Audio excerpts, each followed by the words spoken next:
নমস্কাৰ আপোনাক পুনৰবাৰ স্বাগতম জনাই মই ৰাজশ্ৰী ৰয়ছো এক গুৰুত্বপূৰ্ণ খবৰ মুছলমানসকল কাৰো গোলাম নহয় মুছলমানসকলে এতিয়া জেহাদ কৰিবৰ সময় হল মুছলমানসকল সাজু হবৰ সাৱধান হবৰ সময় হল সকলো মুছলমানৰ সন্তানে মুখ্যমন্ত্ৰী হিমন্ত বিশ্ব শৰ্মাৰ টেবুলত টুকৰ মাৰি কব পাৰিব লাগিব যে মুছলমানসকলে আৰু আপোনাৰ অন্যায় সহ্য নকৰে বুলি আহি পৰিছে এক ভয়ংকৰ মন্তব্য পিছে কোনে কৰিছে এই মন্তব্য মুছলমানৰ সন্দৰ্ভত আমি সবিশেষ জনাই যাম এক গুৰুত্বপূৰ্ণ খবৰ লৈ আহিছে মুছলমানসকল সাৱধান হবৰ সময় হল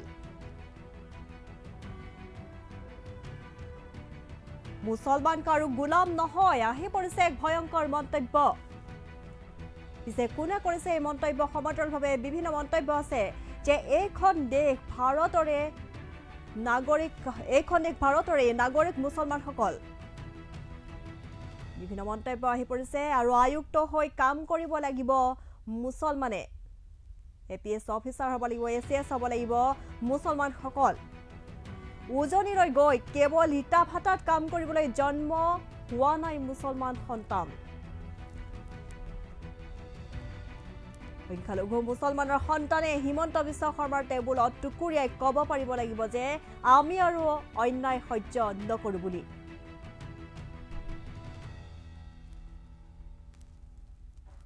এখন জিলাক অতি কম সময়ৰ ভিতৰতে নেতৃত্ব দিব পাৰিব লাগিব মুছলমানৰ সন্তানে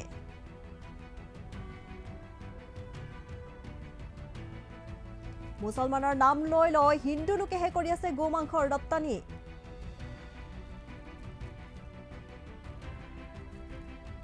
মুছলমানে কি খায় কি নাখায় সেয়া তেওঁলোকে নিজে সিদ্ধান্ত ল'ব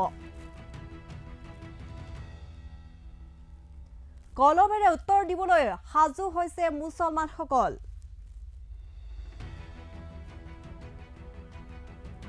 আমি জনাই আছো এক গুৰুত্বপূৰ্ণ খবৰ মুছলমানসকলে এতিয়া জেহাদ কৰিবৰ সময় হল বুলি মন্তব্য আহি পৰিছে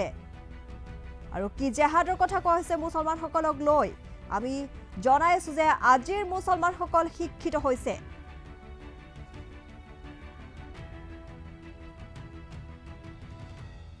জেহাদৰ অৰ্থ কেইবাটাও আছে শিক্ষাৰ জেহাদ কৰিবৰ সময় হল মুছলমানসকলে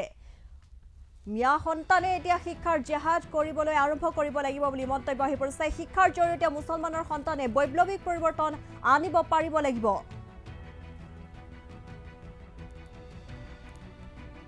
সংখ্যালঘু ৰাজ্যৰ সন্মুখত উদাত্ত ভাষণ আমচুৰ সভাপতি ৰেজাউল কৰিম চৰকাৰৰ আৰু এনেদৰে উদাত্ত ভাষণত এইসমূহ মন্তব্য কৰিছে যে মুছলমানসকল সাৱধান হবৰ সময় হল আৰু মুছলমানসকলে এতিয়া জেহাদ কৰিবৰ সময় হল এই জেহাদ বেয়া অৰ্থত বুজা নাই এই জেহাদ শিক্ষাৰ জেহাদৰ কথা কোৱা হৈছে বুলি তেওঁ উদাত্ত ভাষণৰ জৰিয়তে প্ৰকাশ কৰিলে আমি জনাই আছো মুছলমানসকল সাৱধান হবৰ সময় হল বুলি মন্তব্য কৰিছে ৰেজাউল কৰিম চৰকাৰে আৰু মুছলমান কাৰো গোলাম নহয় এইখন দেশ ভাৰতৰে নাগৰিক মুছলমানসকল বুলি মন্তব্য আয়ুক্ত হৈ কাম কৰিব লাগিব মুছলমানে উজনিলৈ গৈ কেৱল ইটা ভাটাত কাম কৰিবলৈ জন্ম হোৱা নাই মুছলমানৰ সন্তানে হিমন্ত বিশ্ব শৰ্মাৰ টেবুলত টুকৰ মাৰি ক'ব পাৰিব লাগিব যে আমি আৰু অন্যায় সহ্য নকৰো বুলি আজিৰ সংখ্যালঘু আজি মিয়াৰ সন্তান যথেষ্ট শিক্ষিত হৈছে তেওঁলোক কেৱল উজনিলৈ গৈ ইটা ভাটাত কাম কৰিবলৈ জন্ম হোৱা নাই তেওঁলোক এজন অফিচাৰ হ'ব লাগিব এখন জিলাক অতি কম সময়ৰ ভিতৰতে নেতৃত্ব দিব পাৰিব লাগিব মুছলমানৰ সন্তানে মুছলমানৰ নাম লৈ কিন্তু একাংশ লোকেহে হিন্দু লোকেহে এক বিশেষ মাংসৰ ৰপ্তানি কৰি আছে বুলি মন্তব্য কৰিছে যেহেতুকে গোমাংস সন্দৰ্ভত ৰাজ্যৰ সৰ্বত্ৰে প্ৰতিক্ৰিয়া অব্যাহত থকা পৰিলক্ষিত হৈছে ইয়াৰ মাজতে ৰেজাউল কৰিম চৰকাৰে এই আসলতে মন্তব্য আনিছে যে গোমাংস ৰপ্তানি মুছলমানৰ নাম লৈ হিন্দু লোকেহে কৰি আছে আৰু মুছলমানে কি খায় কি নাখায় সেয়া নিজেই সিদ্ধান্ত ল'ব সেয়া আনে সিদ্ধান্ত দিবগৈ নালাগে আৰু এতিয়া মিয়া সন্তানে কলমেৰে উত্তৰ দিবলৈ সাজু হৈছে মুছলমানসকলে এতিয়া জেহাদ কৰিবৰ সময় হল আজিৰ মুছলমান শিক্ষিত হৈছে আৰু মুছলমানৰ অৰ্থ ক্ষমা কৰিব জেহাদৰ অৰ্থ এইটো নহয় যে বেয়া অৰ্থত শিক্ষাৰ জেহাদ কৰিবৰ সময় হল মুছলমানসকলে আৰু কি মন্তব্য কৰিছে আমচুৰ সভাপতি ৰেজাউল কৰিম চৰকাৰে আমি এই মুহূৰ্তত দৰ্শকলৈ আগবঢ়াবলৈ বিচাৰিছো এই মন্তব্যসমূহ গতিকে আমি প্ৰয়োজনত আমাৰ অধিকাৰ আমি কাৰিয়ৰ ব্যৱস্থা গ্ৰহণ কৰিব লাগিব আমি কাৰো গোলাম বা আমি কাৰো দাস নহয় এইখন ভাৰতবৰ্ষৰ নাগৰিক অসমৰ বাসিন্দা বিটিআইডিৰ বাসিন্দা আমাৰ অধিকাৰ আমাক লাগিব আমি কাৰো অধিকাৰ খুজিব যোৱা নাই কাৰো ভাত আমি কাঢ়ি খাব যোৱা নাই কিন্তু আমাৰ যিখিনি হক আমাৰ যিখিনি মৌলিক অধিকাৰ এইখিনি কোনোবাই খৰ্ব কৰিলে সেইটো আমচুৱে সহ্য নকৰে তাৰ প্ৰতিবাদ হ'ব আৰু তাৰ কাৰণে আমি যি ধৰণে আন্দোলন কৰিব লাগে আমি আন্দোলনৰ কাৰ্যসূচী গ্ৰহণ কৰি যাম গতিকে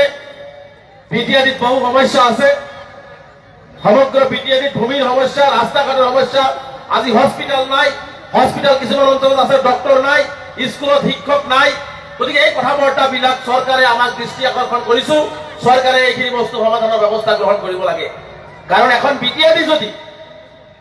আজি মুখ্যমন্ত্ৰী কয় নহয় যে অসমখন পাঁচখন ৰাজ্যৰ ভিতৰত এখন ৰাজ্য বনাব কয় নাই মই মুখ্যমন্ত্ৰী হিমন্ত বিশ্ব শৰ্মা ডাঙৰীয়াক কৈছো আপুনি 50 বাৰ মুখ্যমন্ত্ৰী হলেও আপোনাৰ যি নীতি আৰু আদৰ্শ আপোনাৰ যি সাম্প্ৰদায়িকতাবাদ আপুনি যি ধৰণে মুছলমানক টাৰ্গেট কৰি 33% মানুহ বাদ দি লৈছে 50 বাৰ মুখ্যমন্ত্ৰী হলেও অসম 5খন ৰাজ্যৰ ভিতৰত কেতিয়াও যাব নোৱাৰে হয়তো অসম লাষ্ট নম্বৰত গৈ থাকিব এই একেই কথা মই বিটিআইডি চৰকাৰক আহ্বান জনাইছো আপোনালোকে যি মডেল বিটিচি তৈয়াৰ কৰিব বিচাৰিছে এই মডেল বিটিচিত বড়ো ৰাভা মিচিং কাৰ্বি মিচিংটো নাই আমাৰ ৰাজবংশী বেংগলী হিন্দু বিহাৰী মাৰৱাৰী যি আছে প্ৰত্যেকটো জাতি জনগোষ্ঠীৰ সমন্বয়ৰ সমমৰ্যাদা আৰু সম বিকাশ হলেহে এটা মডেল বিটিচি হ'ব অন্যথাই কিন্তু মডেল বিটিচি নহয় চৰকাৰে মুখত কৈ লাভ নাই সংবাদ মাধ্যমত কৈ লাভ নাই প্ৰত্যেকটো মানুহক অৰ্থনৈতিকভাৱে আগুৱাই লৈ যাব লাগিব প্ৰত্যেকটো মানুহৰ ঘৰত শিক্ষাৰ পোহৰ দিয়াৰ ব্যৱস্থা কৰিব লাগিব প্ৰত্যেকটো মানুহক যাতায়াতৰ কাৰণে অত্যাধুনিক সুবিধা দিব লাগিব প্ৰত্যেকটো মানুহক দুবেলা দুমুঠি ভাত যাতে ভালকে খাব পাৰে তাৰ ব্যৱস্থা চৰকাৰে কৰিব লাগিব তেতিয়াহে মডেল বিটিচি হ'ব অন্যথাই মডেল বিটিচিটো নহয় একদম তলৰ বিটিচিলৈ গতি কৰিব গতিকে প্ৰত্যেকটো জাতিৰ জনগোষ্ঠীৰ উন্নয়ন হলেহে এটা জাগাৰ উন্নয়ন হয় সেইকাৰণে মই কৈছো যে কাকো মাহিয়াৰ দৃষ্টিৰে চাব নালাগে এই অসমৰ বা বিটিআইডিৰ মুছলমানসকল মাটি ভাটি ওলোৱা নাই কোনোবাই মাছ ভাত খাব আৰু কোনোবাই নাখাই থাকিব তেনেকুৱা নীতিৰে দেশ নচলে তেনেকুৱা নীতিৰে চৰকাৰ চলিলে চৰকাৰ কেতিয়াও ৰাজ্যখনক বা জিলাখনক আগুৱাই লৈ যাব নোৱাৰে প্ৰতিজন মানুহকে দুবেলা দুমুঠি ভালকে খোৱাৰ ব্যৱস্থা গ্ৰহণ কৰাব লাগিব চৰকাৰৰ এইটো নৈতিক দায়িত্ব আৰু কৰ্তব্য যাৰ কাৰণে ৰাইজে ভোট দি পেলাই চৰকাৰ বনায় গতিকে সেইকাৰণে আমি কৈছো যে বিটিআইডিৰ সমগ্ৰভাৱে সামগ্ৰিক সমস্যাসমূহ সমাধানৰ কাৰণে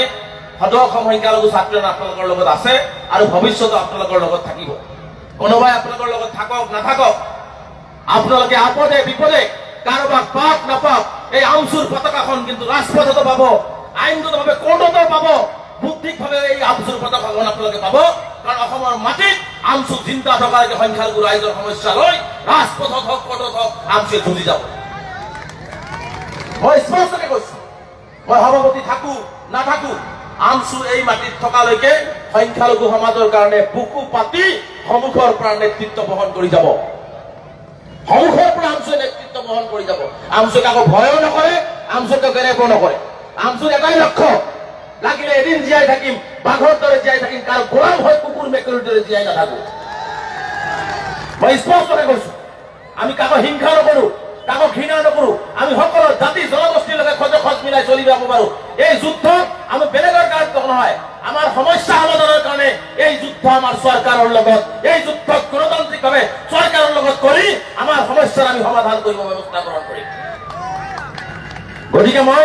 সেইকাৰণে আপোনালোকক আমচুৰ পতাকাৰ তলত আমচুক সকলো দিশত আপোনালোকক সহযোগ কৰিবৰ কাৰণে আহ্বান জনাইছো আজি এনআৰচিৰ ক্ষেত্ৰত আপোনালোকে জানে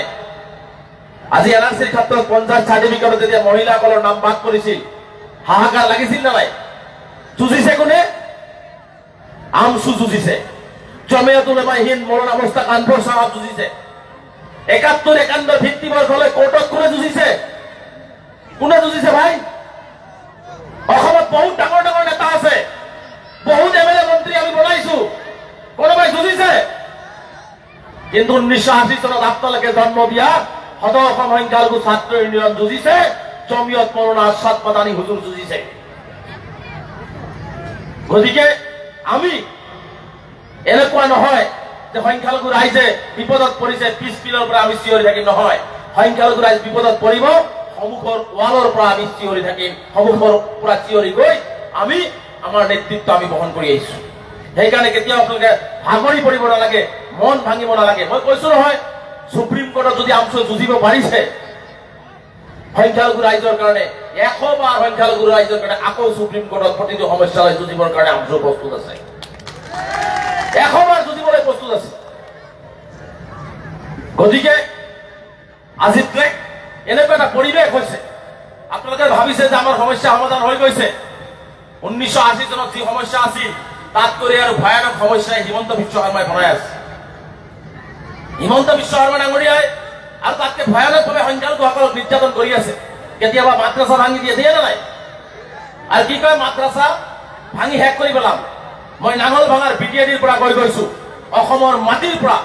কিয়ামতৰ আগদিনাখনলৈকে মাদ্ৰাছা শেষ কৰিব নোৱাৰে হিমন্ত বিশ্ব শৰ্মা কোনোবা এটা ঘৰ ভাঙিব পাৰে 2 নম্বৰী কৰি বিল্ডিং দুৰ্বল বুলি কৈ ডিচিক দ্বাৰা নোটিছ কৰাই তেওঁৰ ক্ষমতা আছে পাৱাৰ আছে ঘৰটো ভাঙি দিব পাৰে কিন্তু মাদ্ৰাছা শিক্ষা শেষ কৰিব নোৱাৰে কিয়ামত নহা দিনলৈকে মাদ্ৰাছা শিক্ষা চলি থাকিব আমি চলি থাকিম আমাক মাদ্ৰাছা শিক্ষাও লাগিব আমাক জেনাৰেল শিক্ষাও লাগিব নাই কাৰণ এটা সমাজ পৰিচালিত হ'বৰ কাৰণে ধৰ্মীয় শিক্ষাৰ প্ৰয়োজন আছে এইটো হিমন্ত বিশ্ব শৰ্মা জনা উচিত মানুহ ধৰ্মীয় শিক্ষা যদি নাথাকে মানুহ বেবিচাৰী হ'ব কৰিব যাৰ কাৰণে ধৰ্মীয় শিক্ষাৰ প্ৰয়োজন আছে গতিকে বুকুত সাহস লৈ কৈছো যে এই অসমৰ মাটিত তুমি দিল্লীত টিভি টক শ্ব' কৰি দিল্লীত যি মন যায় তাকে কোৱা এশটাই মিছা কথা কোৱা কয় মাদ্ৰাছা শিক্ষা শেষ কৰি দিলো বন্ধ কৰিছে স্কুল কয় মাদ্ৰাছা শিক্ষা শেষ কৰিলো কয় ডক্টৰ ইঞ্জিনিয়াৰ বনাম মাদ্ৰাছা পঢ়িব নালাগে ডক্টৰ ইঞ্জিনিয়াৰ বনাম মই মুখ্যমন্ত্ৰী ডাঙৰীয়াক আহ্বান জনাইছো যে আপুনি এই বিটিআইডিৰ গোষ্ঠীগত সংঘৰ্ষত এতিয়াও বহু ছাত্ৰ ছাত্ৰীয়ে স্কুল পঢ়িব পৰা নাই বহুত অভিভাৱকে এতিয়ালৈকে পইচাৰ কাৰণে পঢ়াব পৰা নাই বিটিআইডিৰ পৰা 5টা ছাত্ৰ লৈ গৈ গুৱাহাটীত আপোনাৰ বিদ্যালয়ত আপোনাৰ ব্যক্তিগত বিদ্যালয় আছে তাতে লৈ পঢ়াই 5জনক এবাৰ ডক্টৰ ইঞ্জিনিয়াৰ বনাই দেখুৱাকচোন তাৰপিছত আপুনি ক'ব ধলপুৰত আপুনি উচ্ছেদ কৰিলে 3000 ছাত্ৰ ছাত্ৰী আজি 3 বছৰৰ পৰা স্কুলৰ পৰা বঞ্চিত হৈছে আপোনাৰ যদি মুছলমানৰ প্ৰতি ইমানেই দৰদ মাদ্ৰাছা পঢ়িলেই যদি ডক্টৰ ইঞ্জিনিয়াৰ হ'ব নালাগে তেনে তাৰ পৰা 10টা ষ্টুডেণ্ট গুৱাহাটীত আনি পঢ়াই ডক্টৰ ইঞ্জিনিয়াৰ বনাই দেখুৱাকচোন সেইটো কৰিব নোৱাৰে সেইকাৰণে কৈছো মাদ্ৰাছাৰ ছাত্ৰ ডক্টৰ হ'ব নোৱাৰে মই হিমন্ত বিশ্ব শৰ্মাক চেলেঞ্জ কৰিছো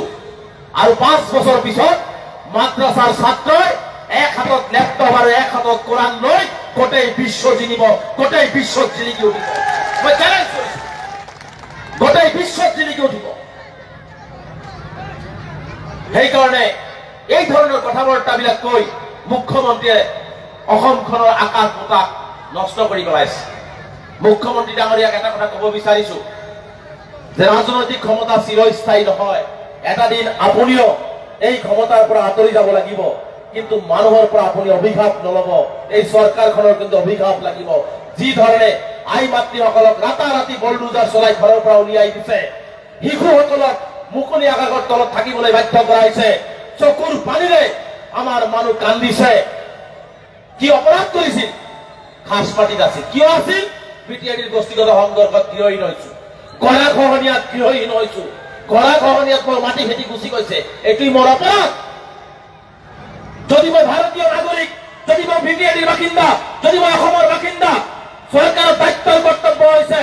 এই ভূমিহীন গৰাখহনীয়া গোষ্ঠীগত সংঘৰ্ষত আক্ৰান্ত মানুহখিনিক ভূমি দিয়াৰ দায়িত্ব চৰকাৰৰ তাকে নকৰি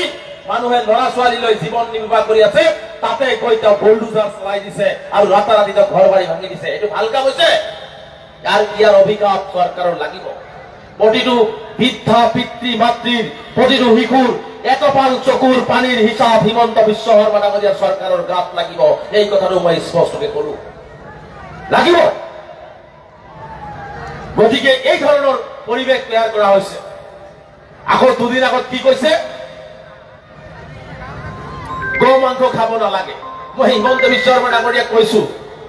আমি কি মাংস খাম কি খোৱাৰ নৈতিক অধিকাৰ নাই চলিব লাগে কেনেকে পিন্ধিব লাগে এই কথাটো আপুনি সংখ্যালঘু ৰাইজক শিকাব নালাগে আপুনি সদায় লাঠি পুলিচ আইন কানুনৰ ভয় দেখুৱাই সংখ্যালঘুক ডমিনেট কৰিব বিচাৰিব এইটো আমি মানি নলওঁ সংখ্যালঘুসকল জাগ্ৰত হৈ উঠিব আৰু জাগ্ৰত হৈ উঠিলে সংখ্যালঘু ৰাইজে যদি আন্দোলন ৰাজপথত কৰে হিমন্ত বিশ্ব শৰ্মাৰ মেচিনাৰী বিকল হৈ যাব নাটক শ্ৰীৰামপুৰৰ পৰা গৰু গৈ মেঘালয় পায় মেঘালয়ত কি কাটে না নাকাটে মেঘালয়ত গৈ কাটি আছে তোমাৰ ৰাস্তা দি কিয় যাব দিয়া মুখ্যমন্ত্ৰী গৌৰৱ টকা ইমান ভাল ৰিলেশ্যন কিয় উত্তৰ পূৰ্বাঞ্চলৰ নেতাৰ সভাপতি আপুনি এৰি দিব লাগিছিল আপুনি 5 ষ্টাৰ হোটেলত কিয় যায় আজি মুখ্যমন্ত্ৰী যদি দম আছে আল কাবিৰ শুনাত নামটো মুছলমান লাগে না নাই আল কাবিৰ হৈছে ভাৰতবৰ্ষৰ গৌৰৱ ৰপ্তানি কৰা দ্বিতীয় স্থান অধিকাৰ কৰিছে আল কাবিৰ মাংস এই দেশৰ পৰা সেই দেশলৈ প্ৰেৰণ কৰে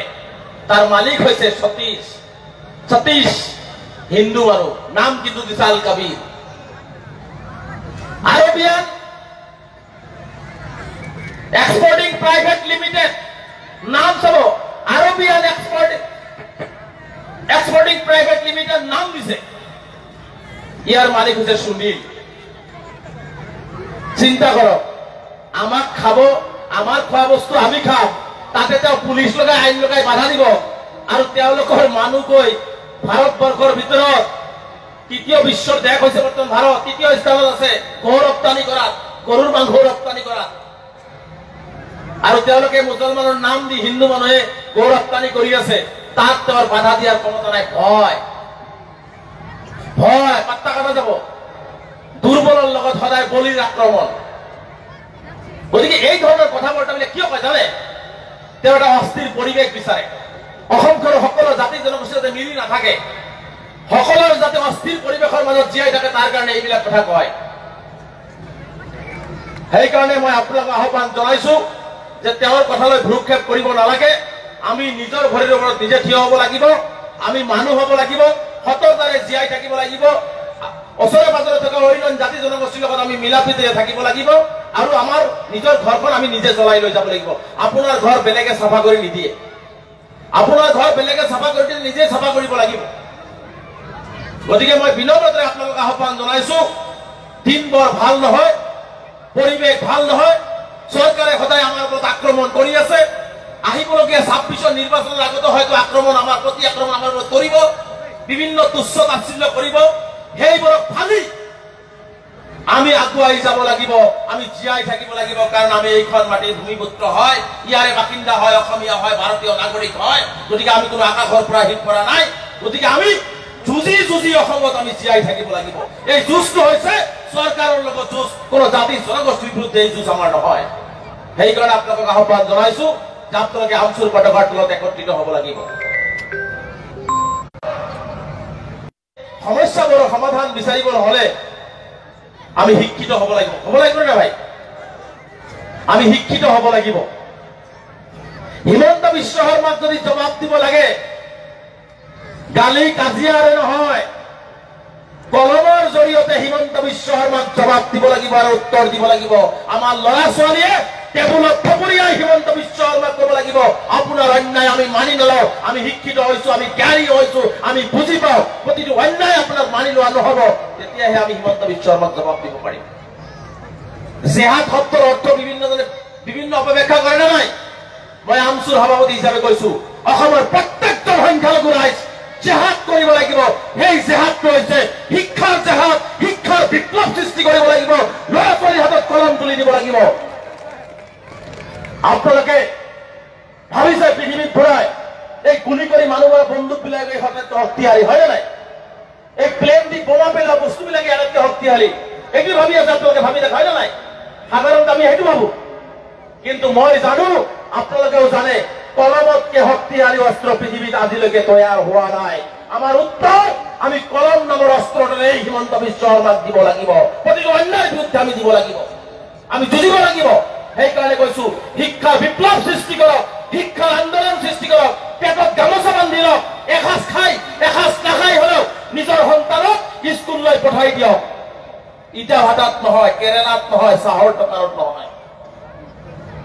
আজি আপুনি ইটা ভাটা পঢ়াই দিছে কেৰেলাত পঢ়াই দিছে চাহৰ টকাত পঢ়াই দিছে কাইলৈ আপোনাৰ সন্তানটোৱে নিজৰ আত্মমৰ্যাদা বুজি নাপায় কোনোবাই অন্যায়ভাৱে তাৰ ওপৰত অত্যাচাৰ কৰিলে তেওঁ আত্মসমৰ্পণ কৰি গুচি আহিব কিন্তু আপোনাৰ সন্তানটোক যদি অন্তত কলমৰ শক্তিৰে BA পাছ কৰাই কেৰালা হওক, উজনি অসম হওক, মধ্য অসম হওক, গুৱাহাটীত হওক পঠাই দিয়ে, আপোনাৰ ল'ৰাই এই কলমৰ শক্তিৰে কাৰো ওচৰত আঁঠু লৈ আত্মসমৰ্পণ নকৰে, লাগিলে মৰি যাব তথাপিও অন্যায় প্ৰতিবাদ কৰি আহিব। এইটোৱে হৈছে শিক্ষাৰ পাৱাৰ, এইটোৱে হৈছে শিক্ষাৰ পাৱাৰ। গতিকে সেই ক্ষেত্ৰত আপোনালোকে গুৰুত্ব দিয়ক। ছোৱালী হওক ল'ৰা হওক, ছোৱালী বিয়া দিলেই গৈ গুচি যাব, এই মনোভাৱবোৰ আমি ত্যাগ কৰিব লাগিব। আপোনাৰ ল'ৰাতকে আপোনাৰ ছোৱালীও বহুত নাম কৰিব পাৰে। আজি দুখৰ বিষয়, APSC ৰিজাল্ট দিছে, সংখ্যালঘু মাত্ৰ কেইজনমান যুৱকে পাইছে।